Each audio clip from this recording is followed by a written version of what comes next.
Car economics Awadh classes YouTube channel पे आपका स्वागत है। आज की क्लास में हम लोग अर्थशास्त्र से संबंधित लगभग 25 बहुविकल्पी प्रश्नों को सॉल्व करेंगे। यह प्रश्न TGT, PGT, NET, JRF, KVS, NVS, GIC, LT एवं झारखंड की प्रवक्ता परीक्षा के लिए महत्वपूर्ण है। तो चलिए आज की क्लास स्टार्ट करते हैं और देखते हैं आज की क्लास में क्या क्या क्वेश्चन है। पहला क्वेश्चन, किसने सार्वजनिक व्यय को दो पक्षों में विभाजित किया? ऑप्शन देख लेते हैं। ए जे.एस. मिल, बी डाल्टन, सी स्मिथ, डी पीगू। तो पीगू ऐसे अर्थशास्त्री हैं जिन्होंने सार्वजनिक व्यय को दो पक्षों में विभाजित किया, योजनागत व्यय और गैर योजनागत व्यय। दो पक्ष कौन कौन से हैं? योजनागत व्यय, गैर योजनागत व्यय, या कह सकते हैं विकासात्मक व्यय या गैर विकासात्मक व्यय। योजनागत व्यय क्या है?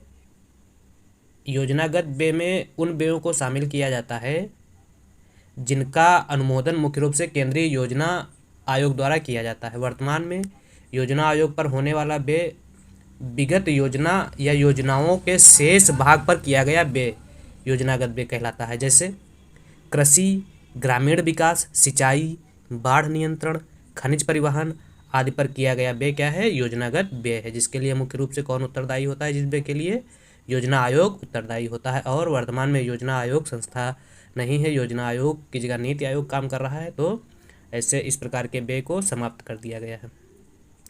और दूसरा जो व्यय है गैर योजनागत व्यय। गैर योजनागत व्यय मुख्य रूप से वित्त मंत्रालय जिम्मेदार होता है या वित्त आयोग जिम्मेदार होता है। गैर योजनागत व्यय में उन व्ययों को शामिल किया जाता है जो योजना का हिस्सा नहीं होती हैं। ऐसी परियोजनाएं जो भविष्य में पूरी हो चुकी हैं या भविष्य में उनके रख रखाव के लिए की गई धनराशि का जो खर्च है उसे किसमें? गैर योजनागत व्यय में रखा जाता है। परिणाम स्वरूप क्या होता है? गैर योजनागत व्यय जो है उसके आकार में स्वतः ही वृद्धि होती चली जाती है। गैर योजनागत व्यय में इसमें या कह सकते हैं गैर विकासात्मक व्यय में ब्याज भुगतान को रखा गया है, प्रतिरक्षा व्यय या सेवाओं को रखा गया है, सब्सिडी को रखा गया है और आर्थिक सहायता, प्रशासनिक सेवाएं एवं राज्यों को वैधानिक हस्तांतरण को इसमें रखा गया है। इसमें गैर योजनागत व्यय में। तो एक का सही आंसर हो जाएगा डी। 2 नंबर क्वेश्चन, कार्यात्मक वित्त का सिद्धांत किस अर्थशास्त्री के नाम से जुड़ा है? A option A P. Lerner, B K J. Arrow, C Marshall, D Keynes. तो कार्यात्मक वित्त का नाम जो है ए.पी. लर्नर से जुड़ा है। ए.पी. लर्नर ने कार्यात्मक वित्त के बारे में क्या बताया कि जिस विधि के द्वारा अर्थव्यवस्था में राजकोषीय कार्यवाहियाँ क्रियाशील रहती हैं उसी को क्या कहा जाता है? कार्यात्मक वित्त कहा जाता है। अगला 3 नंबर क्वेश्चन, न्यूनतम संयोग वाली फर्म को कहा जाता है प्रतिष्ठित फर्म, अनुकूलतम फर्म, प्रतिनिधि फर्म, साम्य फर्म। तो न्यूनतम संयोग वाली फर्म को अनुकूलतम फर्म कहा जाता है। 3 बी सही हो जाएगा। 4, सूची फर्स्ट को सूची सेकंड से मिलाना है। एक तरफ क्या दिया गया है? बाजार के प्रकार दिए गए हैं और दूसरी तरफ उन बाजार के प्रकारों की विशेषताएं दी गई हैं। तो पूर्ण प्रतियोगिता बाजार ए ऑप्शन ए में दिया गया है, पूर्ण प्रतियोगिता बाजार। तो पूर्ण प्रतियोगिता बाजार की प्रमुख विशेषता क्या है? पूर्ण प्रतियोगिता बाजार में बाजार दशाओं का पूर्ण ज्ञान होता है। तो ए 2 से मिल जाएगा।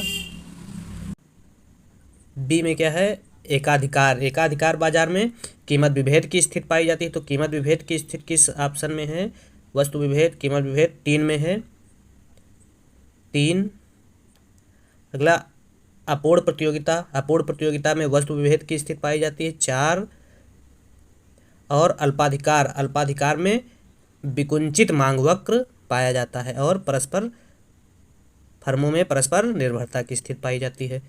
तो 2 3 4 1 2 3 4 1 2 3 4 1 डी ऑप्शन में है। तो 4 का सही हो जाएगा डी। अगला 5 नंबर क्वेश्चन, दीर्घकाल में आगत और निर्गत के बीच भौतिक संबंध की व्याख्या करता है? ए चर अनुपातों का नियम, बी प्रतिफल का नियम, सी पैमाने के प्रतिफल का नियम, डी समुत्पाद। तो पैमाने के प्रतिफल का नियम जो है दीर्घकाल में आगत और निर्गत के बीच भौतिक संबंध की व्याख्या करता है। 5 सी सही है। 6 नंबर क्वेश्चन, उत्पादन फलन का विचार संबंधित है? किससे संबंधित है? तकनीक दक्षता से, आवंटन दक्षता से, आर्थिक दक्षता से, यह सभी। तो उत्पादन फलन का विचार तीनों से संबंधित है, तकनीक दक्षता से भी, आवंटन दक्षता से भी और आर्थिक दक्षता से भी। 6 का डी सही है। 6 डी नहीं, 6 ए सही होगा, क्योंकि उत्पादन का विचार संबंधित है तकनीक दक्षता से, तकनीक दक्षता से 6 ए सही है। 7 पूर्ति वक्र का ढाल कैसा होता है? ऋणात्मक। तो मांग वक्र का ढाल ऋणात्मक होता है, ये गलत हो जाएगा। क्षैतिज पूर्ण प्रतियोगिता में मांग वक्र होती है, ये भी गलत हो जाएगा। धनात्मक, तो धनात्मक हो जाएगा। पूर्ति वक्र का ढाल जो है कैसा होगा? धनात्मक होगा। इस प्रकार से पूर्ति वक्र बनेगा। Supply, yes yes. 7 का सही हो जाएगा सी। अगला 8 नंबर क्वेश्चन, हमारे पास किसी वस्तु की इकाइयों की संख्या जैसे जैसे बढ़ती जाती है वैसे वैसे उसकी सीमांत उपयोगिता कैसी होती है? बढ़ती है, घटती है, समान रहती है? पहले घटती है फिर बढ़ती है, तो उसकी सीमांत उपयोगिता क्या है? घटती है। 8 बी सही है। 9 स्टेनियर व हेग ने अर्थशास्त्र के विभाव बताए हैं। क्या विभाव बताए हैं स्टेनियर व हेग ने? वर्णमूलक अर्थशास्त्र, अनुप्रयुक्त अर्थशास्त्र, आर्थिक सिद्धांत, यह सभी। तो स्टेनियर व हेग ने अर्थशास्त्र के विभाव इन सभी को बताया है, तो 9 डी सही हो जाएगा। 10 तटस्थता वक्र का ढाल इंगित करता है? तटस्थता का स्तर, कीमत अनुपात, प्रतिस्थापन की बढ़ती दर, प्रतिस्थापन की घटती दर। तो तटस्थता वक्र का ढाल जो है प्रतिस्थापन की घटती दर को इंगित करता है। 10 डी सही हो जाएगा। 11 सार्वजनिक वितरण प्रणाली से वितरित अनाज पर मूल्य बढ़ाने का उद्देश्य है? क्या उद्देश्य है? ए ऑप्शन, किसानों को आकर्षक कीमत मिले, बी अनाज के उपयोग को नियंत्रित किया जा सके, सी इस योजना में निहित सब्सिडी का भार कम हो सके, डी इस योजना से लाभ कमाना। तो सार्वजनिक वितरण प्रणाली के तहत अनाज पर मूल्य बढ़ाने का उद्देश्य क्या है? सब्सिडी के भार को कम करना है। 11 सी सही हो जाएगा। 12 नंबर क्वेश्चन, राष्ट्रीय किसान आयोग का गठन कब हुआ? वर्ष 2002 में, 2003 में, 2004 में, 2008 में। तो राष्ट्रीय किसान आयोग का गठन वर्ष 2004 में एम.एस. स्वामीनाथन की अध्यक्षता में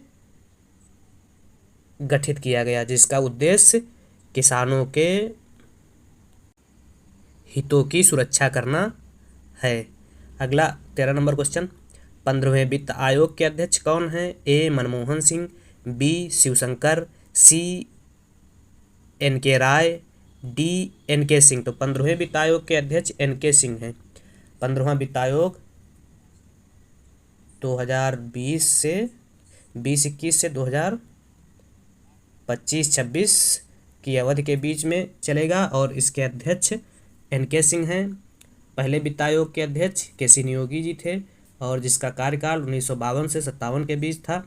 वित्त आयोग एक संवैधानिक संस्था है जिसका वर्णन भारतीय संविधान के अनुच्छेद 280 में किया गया है और अनुच्छेद 280 के तहत राष्ट्रपति प्रत्येक 5 वर्ष के अंतराल पर वित्त आयोग का गठन करता है।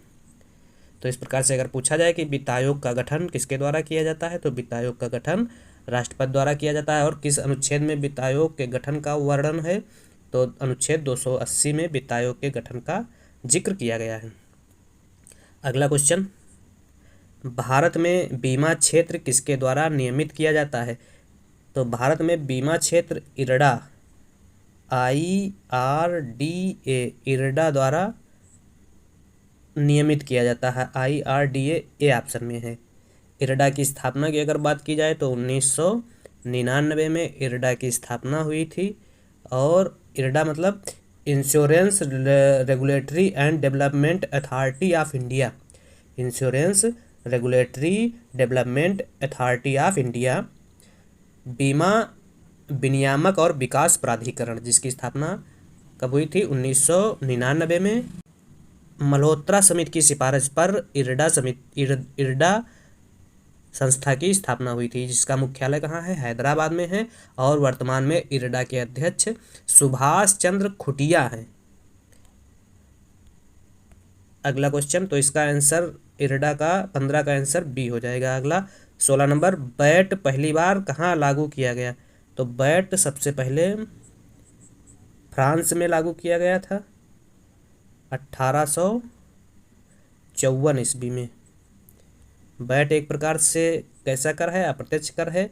और भारत में 2005 में लागू किया गया था। सबसे पहले हरियाणा ने बैट को लागू किया, फिर इसके बाद अन्य देशों ने लागू किया, और सबसे अंत में 2008 में उत्तर प्रदेश ने बैट को लागू किया था। बैट मुख्य रूप से केंद्र द्वारा जब लगाया जाता है तो केंद्रीय उत्पाद शुल्क के साथ लगाया जाता है, और अगर राज्य द्वारा लगाया जाता है तो बिक्री कर के साथ लगाया जाता है। तो इसलिए जिन राज्यों में बिक्री कर नहीं लगाया गया था, नहीं लागू था, वहाँ बैट नहीं लागू था। तो बैट एक अप्रत्यक्ष कर है। और वर्तमान में बैट का विलय जो है जीएसटी में कर दिया गया, और जीएसटी 1 जुलाई 2017 से बैट के स्थान पर लागू किया गया।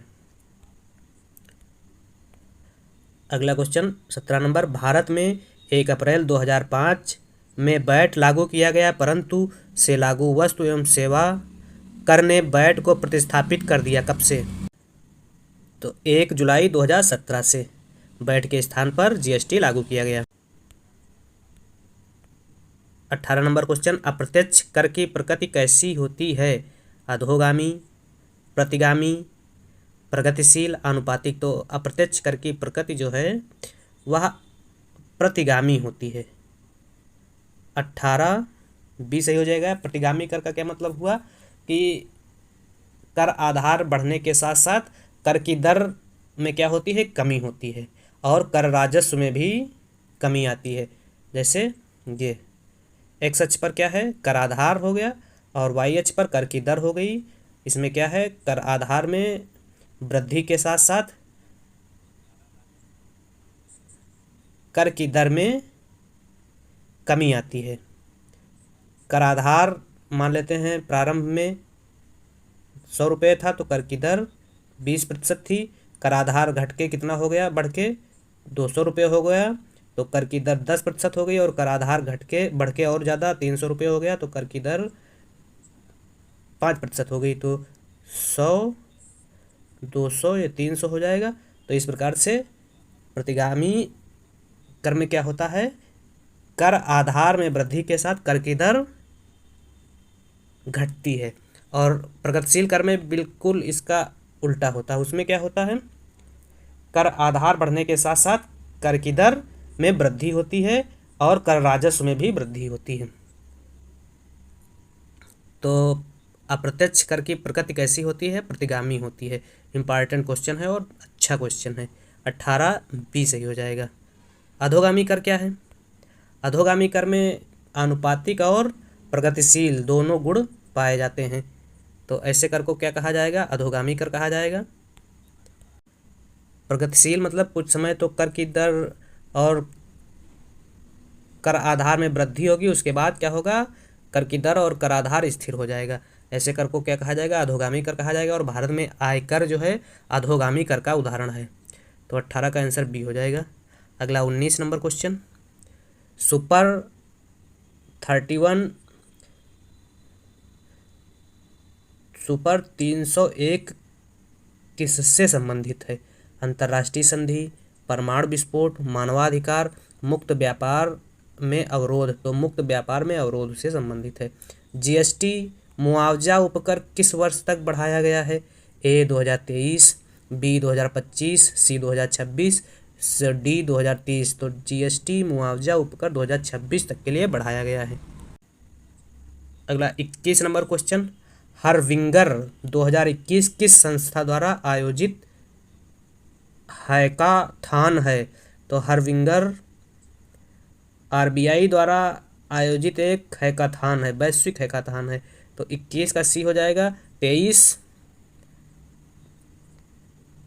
जुलाई 2022 में भारत की थोक मुद्रास्फीति कितनी है? तो जुलाई 2000 भारत में थोक मुद्रास्फीति 13.93% थी। फैक्ट है याद करने वाला। तो 22 का सही आंसर बी हो जाएगा। 23 केंद्र द्वारा प्रारंभ की गई एकीकृत खाद्य सुरक्षा योजना का क्या नाम रखा गया है?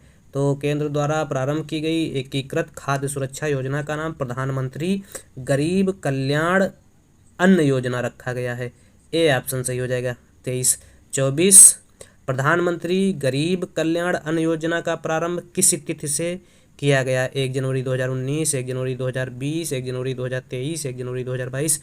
तो इस योजना का PMGKAY योजना का प्रारंभ 1 जनवरी 2023 से किया गया था। अगला क्वेश्चन, निम्न चित्र में प्रदर्शित है मांग वक्र की क्या दिखाया गया है? मांग वक्र में संकुचन को दिखाया गया है।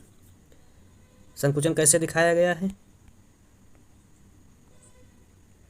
ये मांग वक्र है, प्रारंभ में जब कीमत P थी तब उपभोक्ता मांग कर रहा था X इकाई का। अब कीमत बढ़ के क्या हो गई? P1 हो गई। ये P थी और P1 हो गई, तो उपभोक्ता मांग घटा के कितना कर रहा है? X1 कर रहा है। और ऐसी स्थिति में क्या है? मांग कमी हो गई, तो इसे क्या कहा गया? मांग का संकुचन कहा गया। तो 25 का बी सही हो जाएगा। तो इस प्रकार से आज की इस वीडियो में हम लोगों ने अर्थशास्त्र से संबंधित 25 बहुविकल्पीय प्रश्नों को सॉल्व किया, जो TGT, PGT आदि शिक्षक परीक्षा के लिए महत्वपूर्ण है।